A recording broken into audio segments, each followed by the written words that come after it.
Good afternoon, everyone. Welcome to the very inspiring unveiling of the first responder training video, Fentanyl, the Real Deal. Now, in my capacity as the BJA, Bureau of Justice Assistance Director, I am fully committed to supporting programs, training that are geared and focused on augmenting the protections and the safety of our first responders. Our President, our Attorney General, our Deputy Attorney General here today, all of our department heads are equally committed. And I can tell you personally, both the Attorney General and the Deputy Attorney General have made it very clear that it's an absolute priority of this department to focus, apply its resources towards protecting our first responders, our officers, those who get to the scene of risk first to keep our community safe.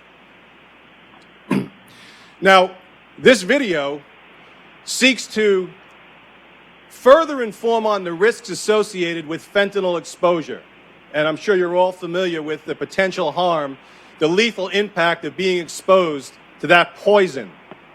And so what this video seeks to do is sort of unify our knowledge across the country to make sure everyone is aware of the risks, but at the same time, dispel of the myths associated with misinformation that unfortunately also circulates in terms of level of awareness of what the potential risk may be if in fact there is an exposure.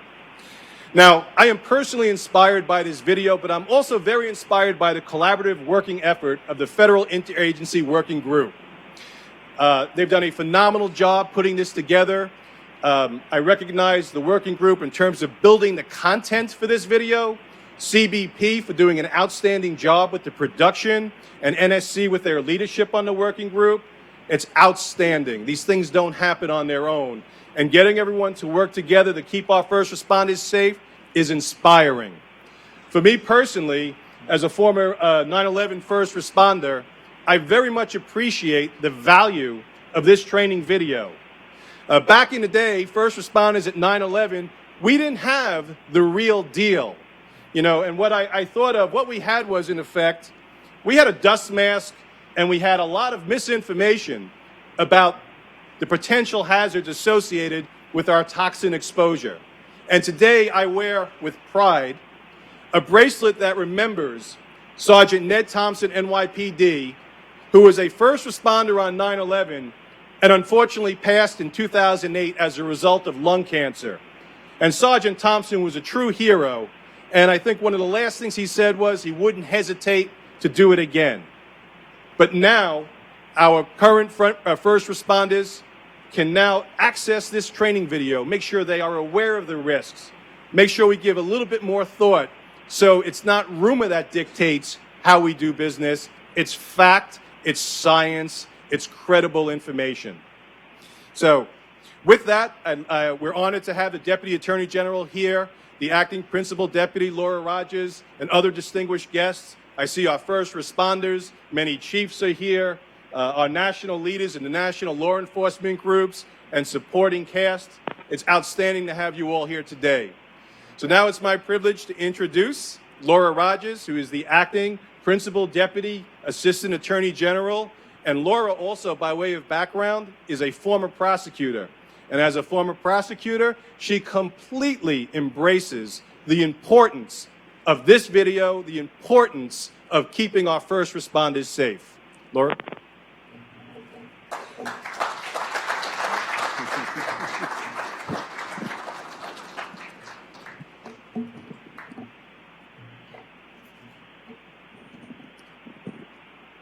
Thank you, John. It is a pleasure to welcome everyone to the Office of Justice Programs. I'm very pleased to be part of this event today because, as John mentioned, I am a career prosecutor come to OJP, and I feel very much at home in the room of first responders and law enforcement, having spent my career in the courtroom representing all of you who do such good and fine work. I'm honored to join the Deputy Attorney General, Rosenstein, Deputy Director of the Office of National Drug Control Policy, James W. Carroll. Our partners from the DEA and Customs and Border Protection, and first responders from across the nation as we discuss the fentanyl crisis and debut this new training video. As the acting head of the Office of Justice Programs, I'm proud to carry forward the commitment of the Attorney General and this administration to combating the opioid epidemic. This important panel discussion and the video we are releasing are among many of the resources of the Department of Justice's toolkit we are using to fight the scourge on behalf of the American people. Office of Justice Programs, with BJA leading the way, has been on the front lines of the battle of the opioid abuse. Last year, we launched the Comprehensive Opioid Abuse Program to reduce opioid misuse and help bring down the number of overdose fatalities. We're continuing that program this year, and we'll continue the program every year, and we'll have more grants to announce in the coming weeks. In addition, the FY 2019 President's budget includes $103 million for programs authorized by the Comprehensive Addiction Recovery Act, including $20 million for OJP's Comprehensive Opioid Abuse Program and $43 million for the Drug Court Program. I want to thank John and his team for leading our efforts. I particularly want to thank Terrell Kunkel and Dave Lewis, BJA's in-house experts who have been guiding our work. Many thanks as well to our many partners for their help bringing us together today. They've worked hard to make this gathering possible. And most of all, I want to thank all of you, everyone here, for your commitment to this important issue. We're grateful for all you do, and we're proud to stand together by your side. Our commitment and our investments have been and will remain substantial because this Department of Justice understands what's at stake. We know that the lives of countless Americans and the health and safety of thousands of first responders lie in the balance. We are fortunate to have leaders at the highest levels who understand the magnitude of this crisis. We are committed to giving and our brave public safety officers the resources they need to bring it under control. Our Deputy Attorney General is one of those leaders. Deputy Attorney General Rosenstein has built a distinguished career of keeping Americans safe and establishing the rule of law, going back to his days as a trial attorney with the Public Integrity Section in the 90s. He has since served the department in a number of capacities, from Associate Independent Counsel to the Assistant United States Attorney to head the Department of the Tax Division. In 2005, he began 12 years of service as the United States Attorney for the District of Maryland and was confirmed as Deputy Attorney General in 2017. Over the course of his career, he has earned a well-deserved reputation for integrity and the fair pursuit of justice. And his appreciation and support of first responders is second to none.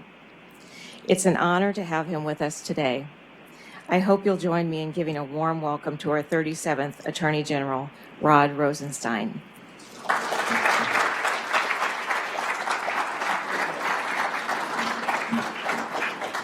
Well, thank you very much, Laura. I'm very pleased to hear you introduce yourself as a career prosecutor, one of the most distinguished titles in law enforcement. I used to use that myself. It's been a long time since I've been in a trial courtroom. But for many of the men and women in this room, law enforcement, first responders, you know that our prosecutors and all of the personnel of the Department of Justice are extraordinarily supportive of your work. I want especially to thank Laura. Her title is kind of a mouthful. In the Justice Department, the more adjectives you have, the more important you are. So as our acting principal deputy assistant attorney general, Laura is managing one of the largest components of the Department of Justice, about 30% of our budget, in addition to many personnel, and doing a superb job, Laura, so we're very grateful for your work. And also, I want to thank John Adler for his leadership. John runs the Bureau of Justice Assistance as the director of that bureau. He previously spent 25 years in law enforcement and served as the president of the Federal Law Enforcement Officers Association and also as vice chair of the National Law Enforcement Memorial Fund, among other responsibilities. I'm very pleased, Laura mentioned some of the folks who are actually doing the work on the front lines that resulted in the production of this video. As she mentioned, Tara Kunkel and Dave Lewis. I know Joel Cohen and several other of the folks who have put in a lot of effort to make this happen are here with us today, and we're very grateful to you for your efforts. I'm also grateful to see Jim Carroll, Acting Deputy Director of the Office of National Drug Control Policy, with us here today, and the many local, state, and federal first responders and supporters, because they're representatives here today of many of the national associations for law enforcement and first responders, including firefighters and emergency medical services personnel. Thanks to President Trump and Attorney General Sessions, supporting state and local law enforcement and first responders is one of the top priorities of the Department of Justice. We know that we can achieve our goal of enhancing public safety only if we work cooperatively with our law enforcement partners.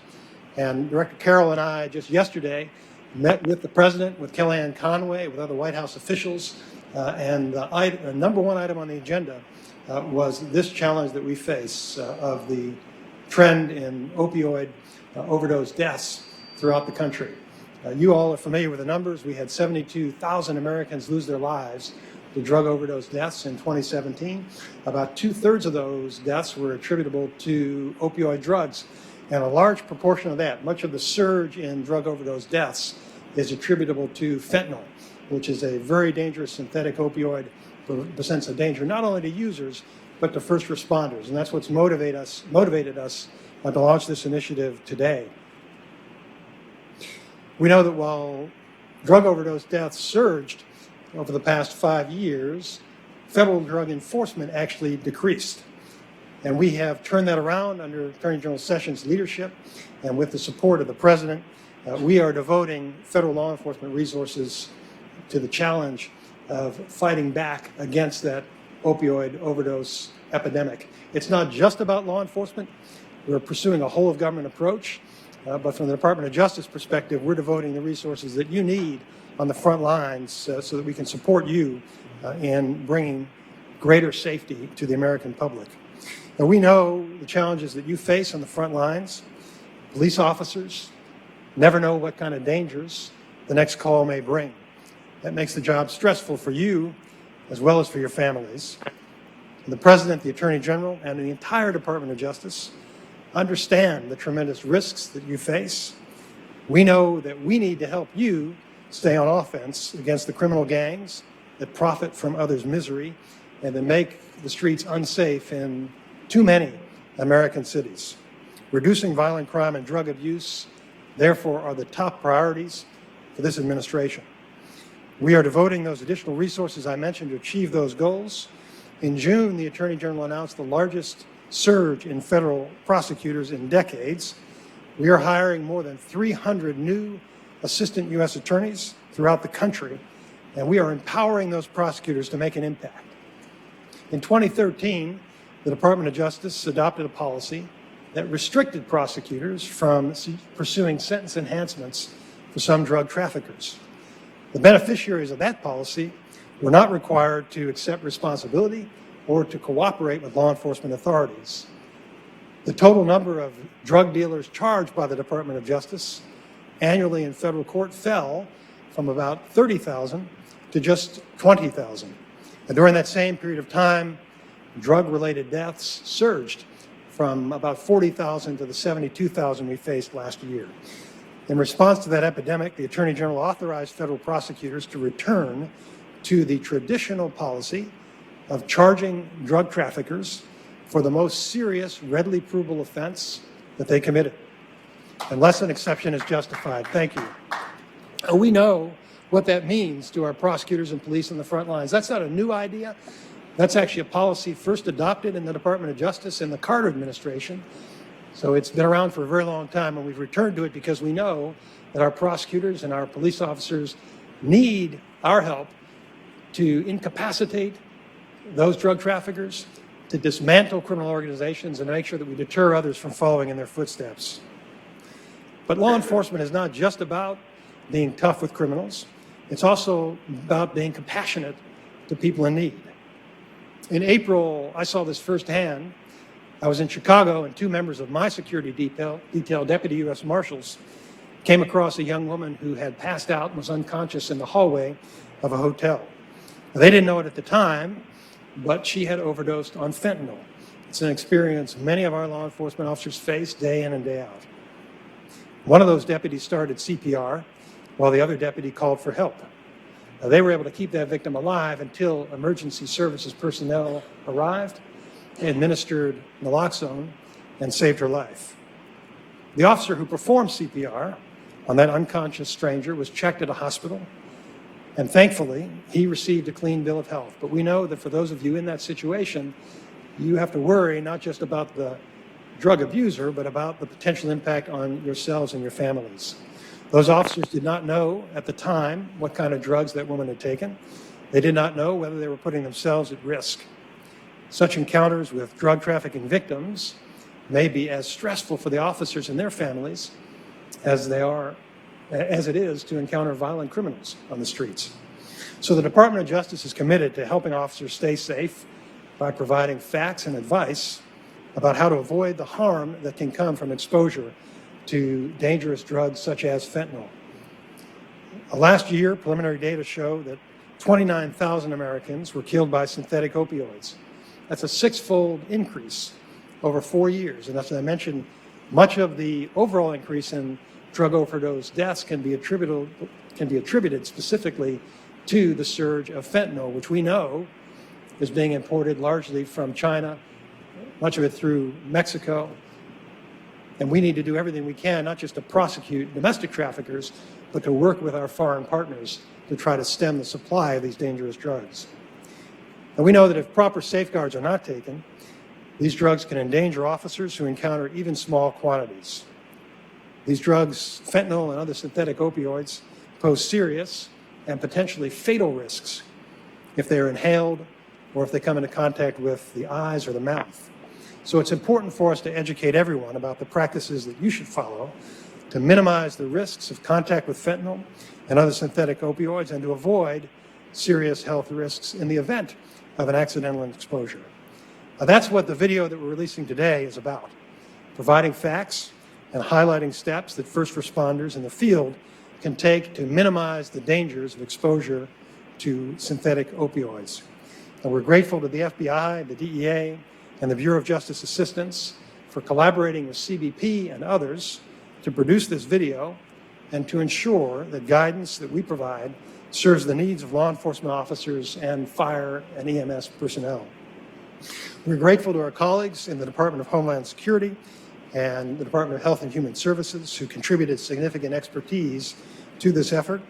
This video was developed also with assistance from the National Sheriff's Association, the International Association of Chiefs of Police, the Major City Chiefs Association, the Fraternal Order of Police, and many other organizations that represent men and women in blue and first responders who serve on the front lines. It's rewarding for us to see law enforcement associations standing side by side with all major associations representing fire and EMS personnel across our nation who have lent their support to this important effort. We need to make this video and the safety recommendations available to frontline personnel so they can stay safe and avoid exposure to harmful drugs. In conclusion, I want to thank the Interagency Working Group and the Office of National Drug Control Policy for making this video. It's a great service to our law enforcement officers and first responders. And in conclusion, I want to take this opportunity to thank all of you for the work that you do every day to keep your community safe. Thank you very much.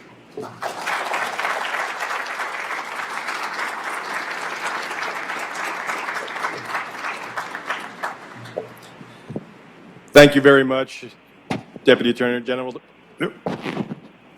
Behave. Thank you very much for your unwavering, powerful leadership, as well as your commitment to officer safety, first responder safety, for all of those folks out there in the rank and file serving our communities every day. Thank you, sir. That resonates and it means a lot. Our next guest, or our next speaker rather, is going to be Jim Carroll, the acting director of ONDCP. Jim also a rather passionate leader as well. And Jim works every day working closely with our president, the attorney general, other leaders within our government to ensure the resources are there to support all of our first responders, to make sure we're equipped, we're trained and capable to confront this plague that we are dealing with every single day. So it's my honor to introduce Jim Carroll, acting director. Come on up, sir.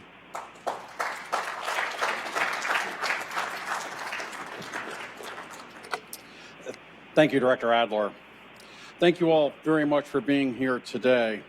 We are honored to be here with the first responders who, as Rod said and John said, are the ones who are on the front lines helping Americans across the country. You all are truly on the front lines. You are the ones responding in the event of a crisis. And as we have seen time and time again, it is important for you to have the facts when dealing with all of these substances.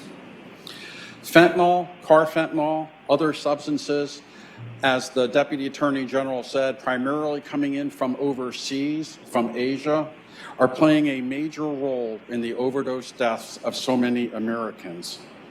What that means, of course, is that the first responders are dealing with these substances as well.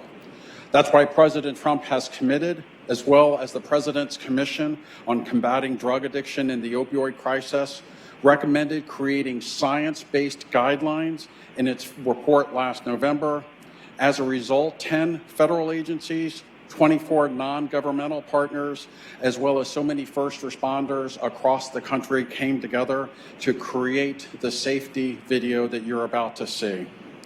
We wanted to make sure that you, the thin blue line, and as John Thompson would say from the National Sheriff's Association, the thin brown line, that you all have the absolute best information that is available based on the science that is available.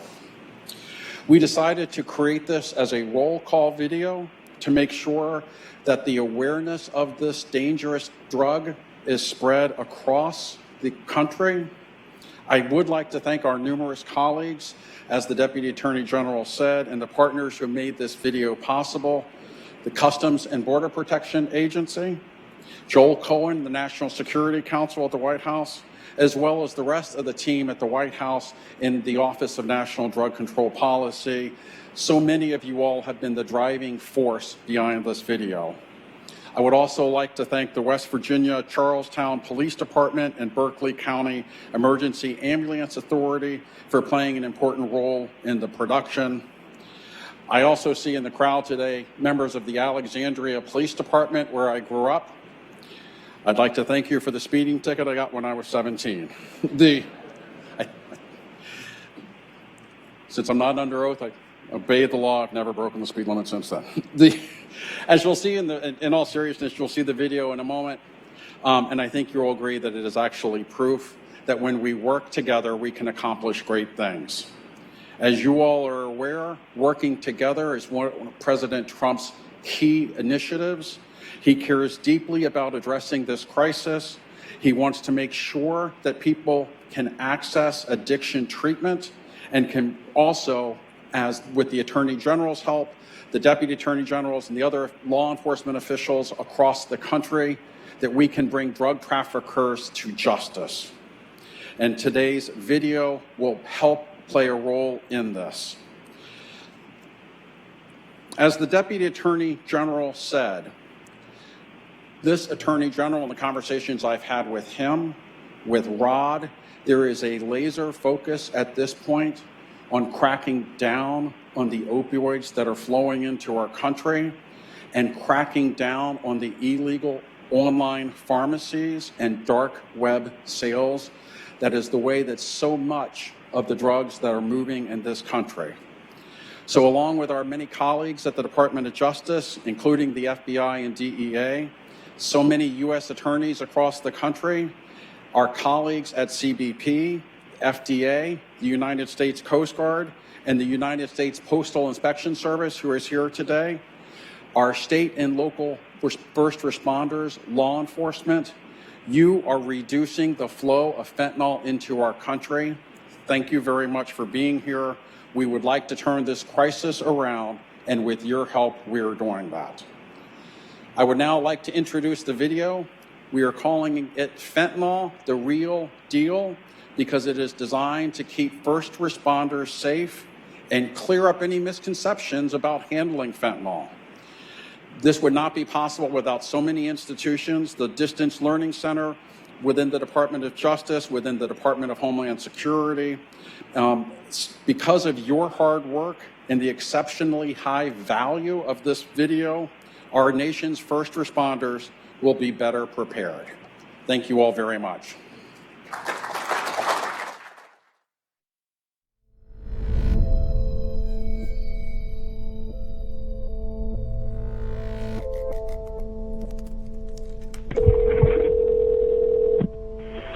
Jefferson County 911. There's a gentleman in the bathroom. Is the door locked or? Yes, and we don't have a key. 21802 responding to West Washington Street. The help is on the way. Okay. 23. Have an EMS assist at 328 West Washington Street. And more. 103 Jefferson. You can change this one over today so if you haven't already.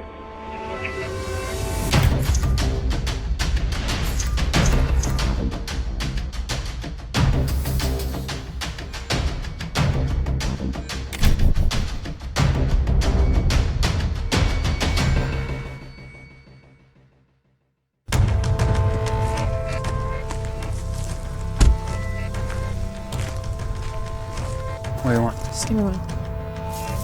That's enough. Oh, I wonder what's going on here. Let's go ahead and light him up.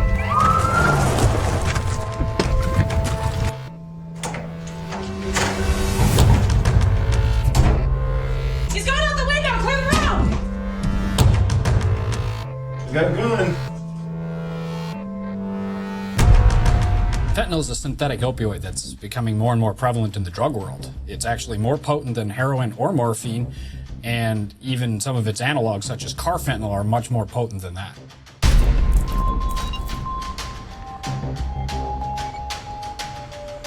Fentanyl has been seen in powder, tablet, capsule, rock, nasal spray. The forms are always changing. What we've seen in the last few years with fentanyl is a rise in the number of deaths associated with its use.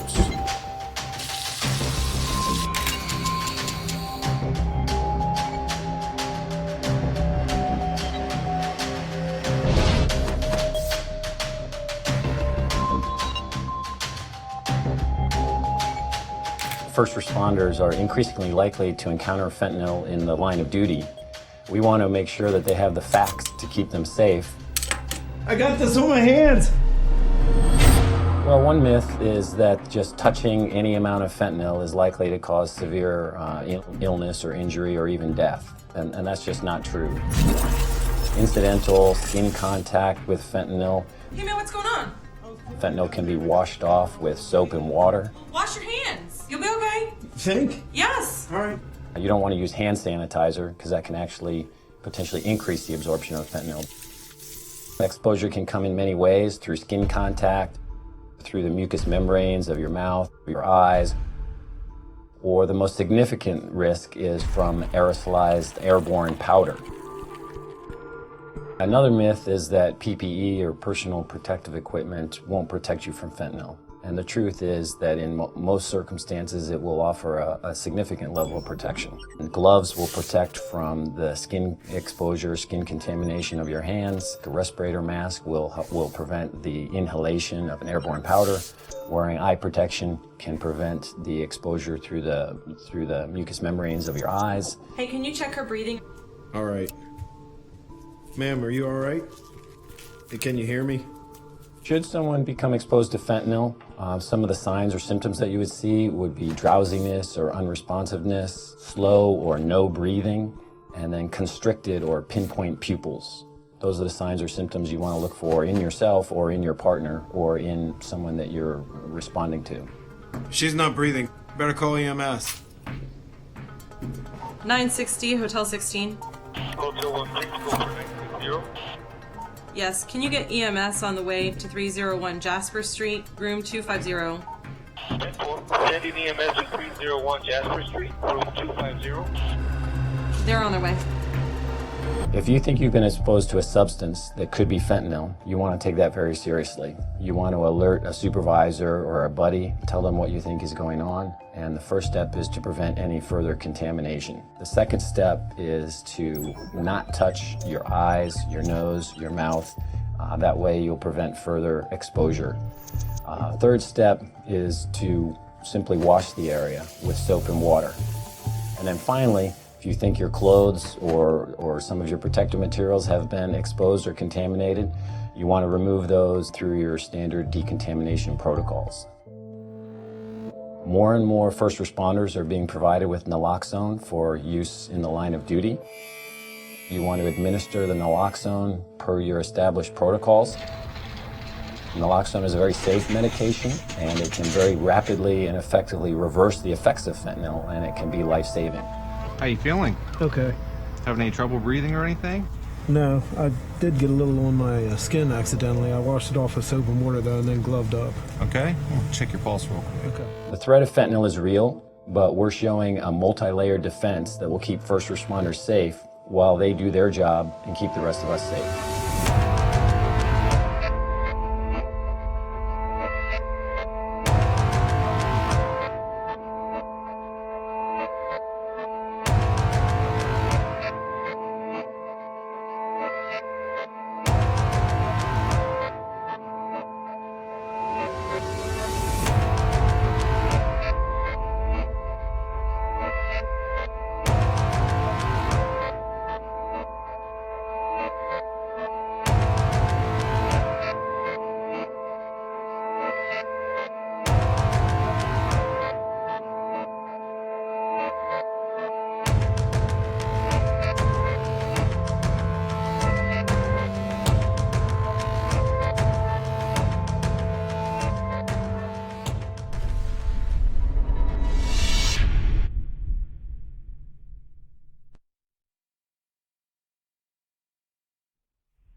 I want to thank Jim for his very inspired words, as well as introducing this video, which I hope will have tremendous value as we get it circulated out there in the field. Moving the program forward, we're now going to have a very important panel discussion led by Assistant Administrator from DEA, John Martin. And I want to thank the DEA for all of their help in this particular area as well. Obviously, they're also on the front lines. Their entire law enforcement workforce, their special agents, their supporting teams, in terms of being exposed to fentanyl. Thank you very much for sustaining the lead in the war against fentanyl, the opioid epidemic, and drugs in general. So now I would like to introduce John to come on up to moderate this panel. Come on up, John, and introduce the panel members.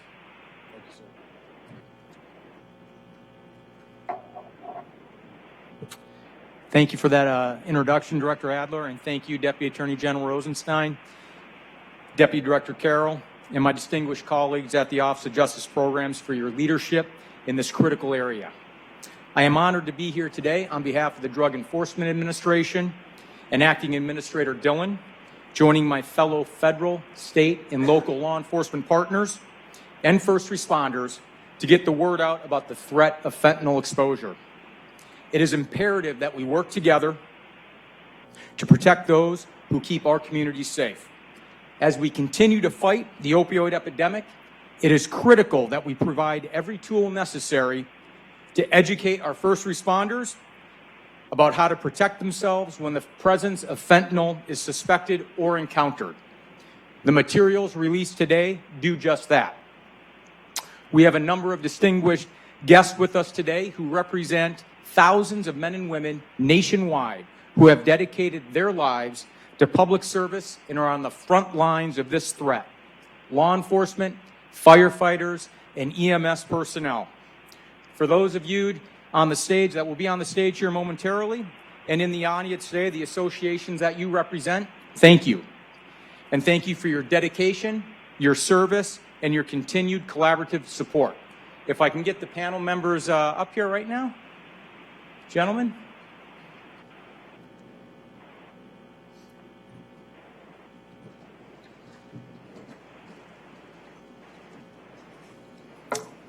To our distinguished panel, good afternoon, gentlemen. Please take a few minutes to introduce yourselves and tell us why this video and guidance materials are important to your stakeholders. I guess we can start right here. My name is Jay McDonald, and I'm the Vice President of the Fraternal Order of Police. We have about 340,000 members, coast to coast, representing active. Let's do it that way. We have about 340,000 members across the country representing rank and file law enforcement officers.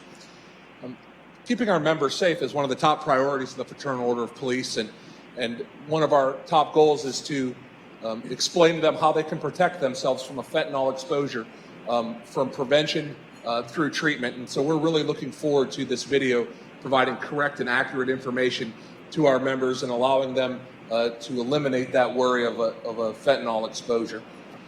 One of the things that I think was most important about the video was learning that an exposure to fentanyl is not an automatic disastrous result. And that's something our members need to know out in the field when they're making traffic stops in the middle of the night or as they're going through a door to execute a search warrant. And I think this video will help explain that to the men and women of law enforcement across the country. Thank you. Good afternoon. I'm Jonathan Thompson with the National Sheriff's Association. We represent 3,086 sheriffs across the country. General, Director Adler, I want to thank you all. I want to thank Tara Kunkel. I want to thank Joel from the NSC. I want to thank the President as well for having the strength and the fortitude to continue keeping this issue at the forefront of what we're all confronting, which is an ever-changing dynamic in the street, from the beat cop or beat deputy all the way up through leadership. It's affecting everyone. It's affecting how we learn, how we train, and how we review the practices that we need to every single day. Because in law enforcement, nothing is static, as you all know better than anyone. And what we need to focus on is not necessarily the video itself, but the importance of what the video is saying, which is you have to follow the protocols that you have in your agencies. Make sure that you are prepared for whatever may come at you. And every day it's different. As I said, it's not a continuum. It's a constant threat. Today it's fentanyl or carfentanil. Tomorrow we don't know what it will be. But we always have to remember that protecting the men and women that are literally on the front line, whether it's an EMS, a fireman, firewoman, a deputy, or a police officer, we've got to keep these utensils in their hands. We've got to keep the tools forefront of their thinking. But most importantly, we cannot let down our guard. So I want to thank the government, and the whole of the government approach, as the general had mentioned, was exactly the right approach. This is not just a law enforcement problem. This is our community's problem. This is our nation's problem, and it cuts across Health and Human Services, DHS, the Department of Justice, and every agency in our federal government. We want to thank you for doing this. Good afternoon. My name is Bill Brooks. I'm the Chief of Police in Norwood, Massachusetts. I am a member of the Board of Directors at the International Association of Chiefs of Police. We represent about 30,000 police chiefs and command level officers from 150 countries around the world. And Jay and John have already eloquently hit the highlights of how our police officers interact with fentanyl out in the field every day. Not only are we first responders handling medical calls, and particularly I think we're talking about overdoses. The police sometimes are there ahead of EMS or fire because we're already in the field. And so we're dealing with distraught family members and the person who's obviously in respiratory arrest sometimes when we get there. In my state, most departments are carrying naloxone in their radio cars. We've been doing it about 4 years. It's been a phenomenal tool for us. But aside from the overdose issue, and again, I know Jay and John have mentioned this, but our officers are making motor vehicle stops. They're arresting people. Sometimes they're arresting people who are resistant. In some cases, they're arresting people who have thrown drug evidence into the air, which creates a little heightened risk. They're executing search warrants. They're handling drug evidence on a day-to-day basis. I think you see these days law enforcement actually reaching out to people who have overdosed. We do follow-ups on overdose calls. We contact the person who overdosed. We contact their family. We do drug interventions with people who we believe are recently addicted or who have come to our attention, and we do that kind of proactive work. So we're in and around this stuff all the time. And again, you know, John has just mentioned that it's not only the fentanyl that's out there, but it's the emerging risk from analogs. And that's the bad news. But the good news is, as you saw in the video, that incidental skin contact should not cause a fatal result. There are common sense mitigating recommendations that have been spelled out in the video that I think police officers, firefighters, and medics will take to heart. They're easily applied. The equipment is readily available. And I think the real value of the video that you just saw is a balance between common sense, a risk that's based on what the science has shown us, and recommendations for officer safety and first responder safety that are really straightforward in the way that they can be applied. I'm Harold Schaeferger, General President of the International Association of Firefighters, representing 314,000 career professional firefighters across the United States and over 3,400 local unions, representing over 10,000 cities and towns. Our concern is that, in fact, to my colleague here to my right, fire and the paramedics that we represent are oftentimes also very first on the scene of overdoses. And recognizing that now overdose is the leading cause of death or accidental death, exceeding vehicle accidents and firearms, members of the IFF firsthand are experiencing on the front line the results of this crisis of fentanyl and carfentanil that's coming into this country and unfortunately is becoming a scourge among our communities. Our concern is to make sure that our state and local governments, our departments are adequately informed, install the proper protocols and training, provide the protective, personal protective gear that our members need to do their job, and to assure that every rig, every truck, every engine, every rescue unit has naloxone or Narcan, as it's known, to be able to administer firsthand and immediately what is a very successful protocol on behalf of those with overdose. I'd like to also mention, though, if I could, kind of a second related concern we have, and that is the use of opioids that are prescribed from the medical community. Firefighters, paramedics, unfortunately have a very high rate of serious injury, disability, and oftentimes themselves need to be prescribed for the various medications to help reduce pain and through their injuries. And so we also have a concern to make sure that prescription opioids are being prescribed adequately, used correctly, and that the first responder community is adequately informed on that use. We look forward to working with the Department of Justice. I want to thank the administration, the Department of Justice, particularly the Bureau of Justice Assistance, and all the federal partners that are bringing such attention to this frontline crisis that all of us and those that we represent are experiencing each and every day.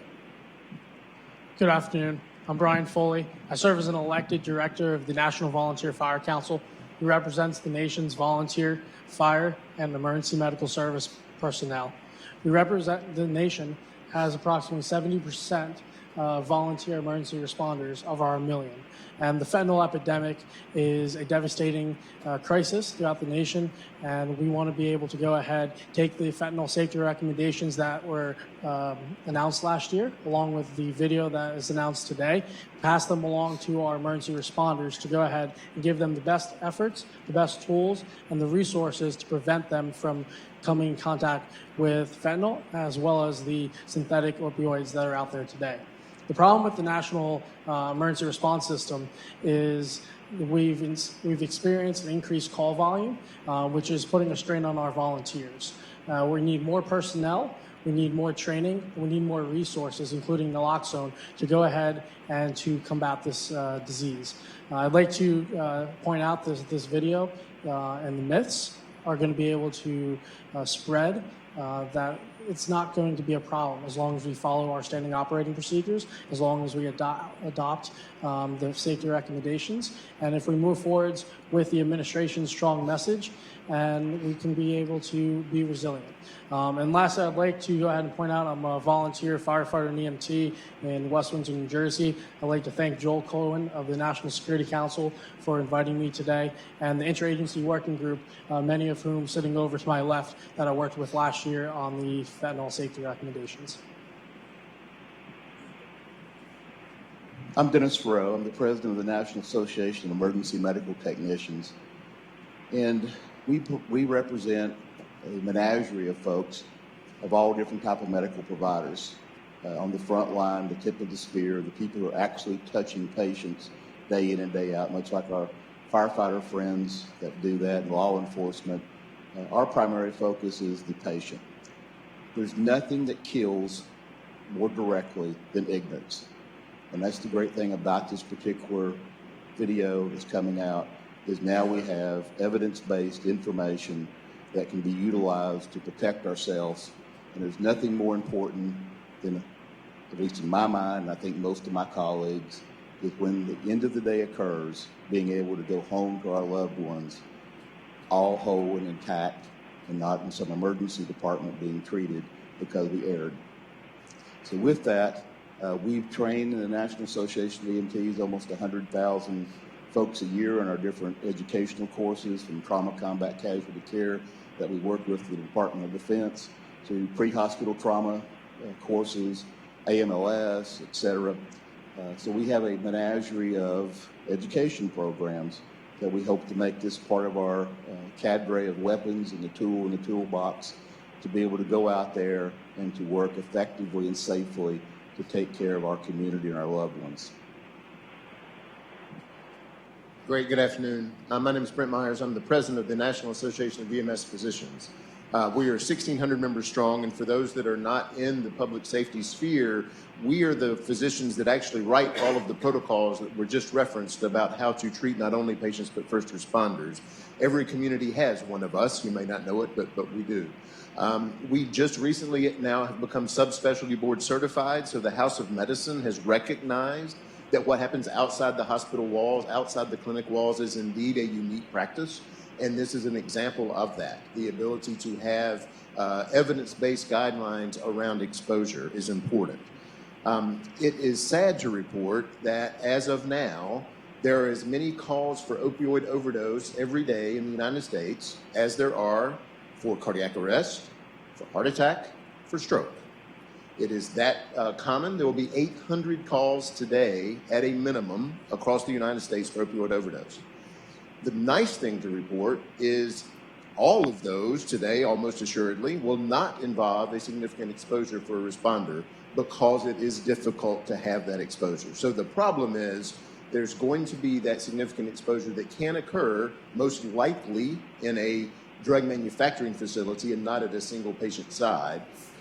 So we need to be aware of that and need to keep our awareness level, if you will, up. But at the same time, we need to be evidence-based in our response, recognizing that it's highly unlikely on that individual patient encounter, particularly if the guidance on this video is followed. So I want to echo everyone's thanks for having us here. We really are happy to be here and look forward to an interactive panel. Thank you.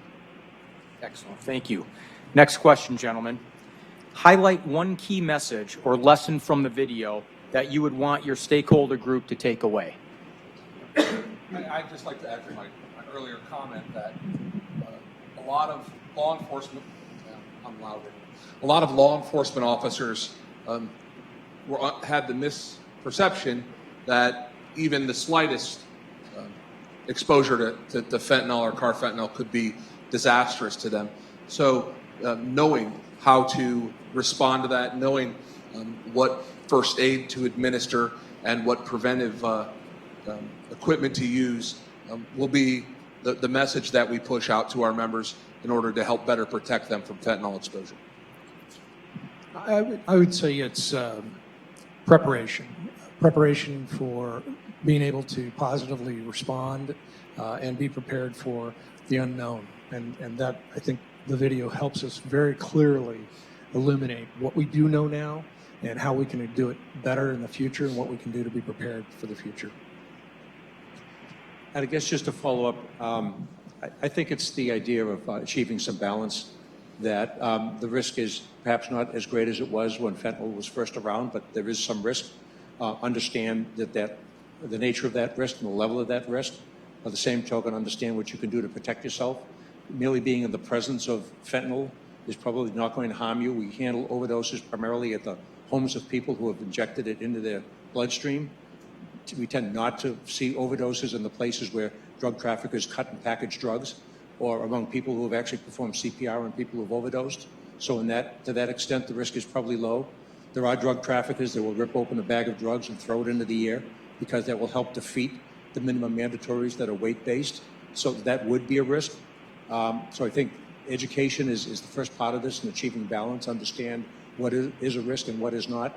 And then, as already been said, I think the film very effectively and succinctly points out exactly what you can do to protect yourself. The idea of putting on goggles to somebody uninformed might seem like an overreaction, but what it does is it prevents you from touching your eye. If you've got that fentanyl on your glove and then you inadvertently touch your eye, that can be a more efficient transmittal point than just intact skin. So understand what the mitigation recommendations are and follow those. And as has already been mentioned, have that equipment with you when you go out, in our case, when you go out on patrol. Well, I think our fundamental concern is, of course, following the film as far as how it could affect our members in a response environment. But quite honestly, my biggest concern is to make sure and to hopefully that our state, local, cities, and towns will adequately provide the resources, whether it be staffing, personal protective gear, or whether it's Noxolon or Narcan on each and every rig, so that those that are on the front line delivering service and response to the community can do so in the most effective and efficient way. The biggest takeaway from the video is that our nation volunteer emergency responders now have the tools and the resources available to them to go ahead and collaborate amongst each other to educate themselves through the use of the training video and the recommendations, as well as to wear proper PPE, personal protective equipment, and the proper application of such is going to reduce the incidental overdose for our first responders.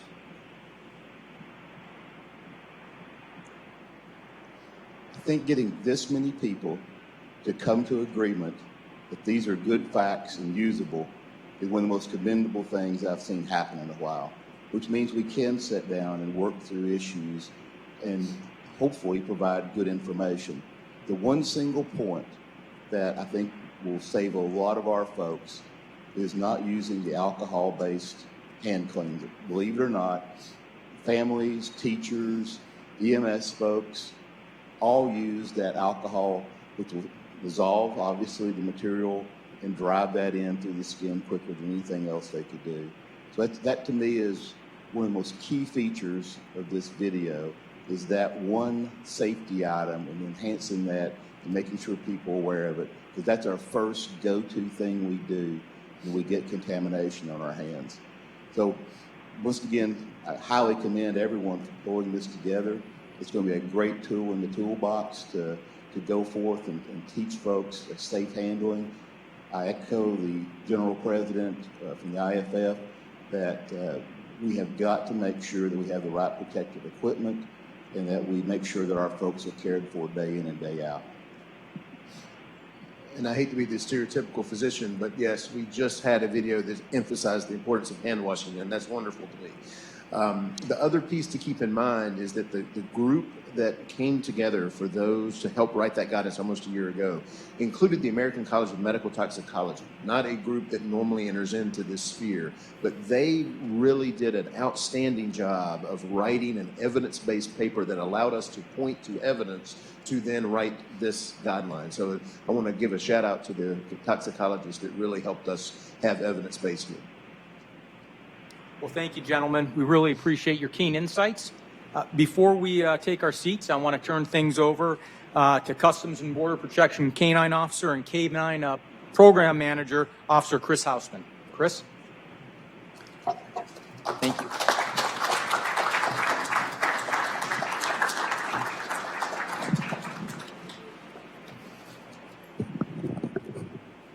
Good afternoon. My name is Chris Hausman. I'm a canine instructor and canine program manager for the Office of Field Operations National Canine Program.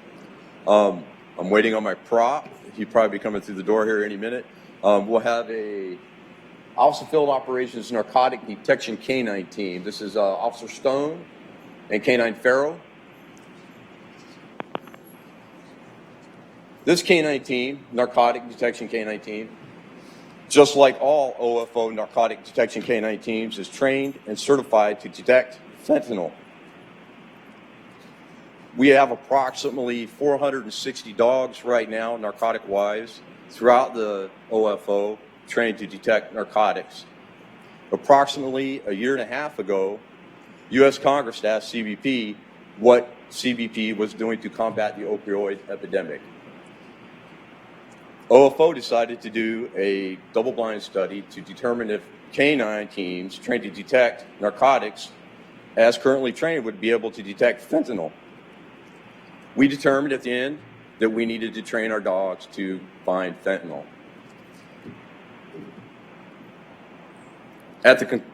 I'm glad to say that within a span of a year, we trained over 450 dogs. Our operational canine instructors conducted this training in the field.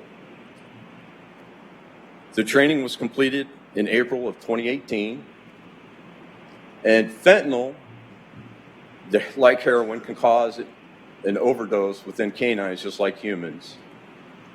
For the last 20 years, we have issued naloxone to our canine teams, and I'm proud to say at this time we've never had an exposure or an overdose to fentanyl by any of our canine teams.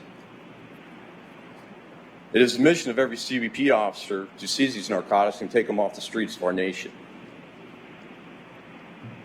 Every seizure that our canine teams make protects and saves American lives. And at this time, we've seized over 450 kilos of fentanyl, and we'll continue. Thank you.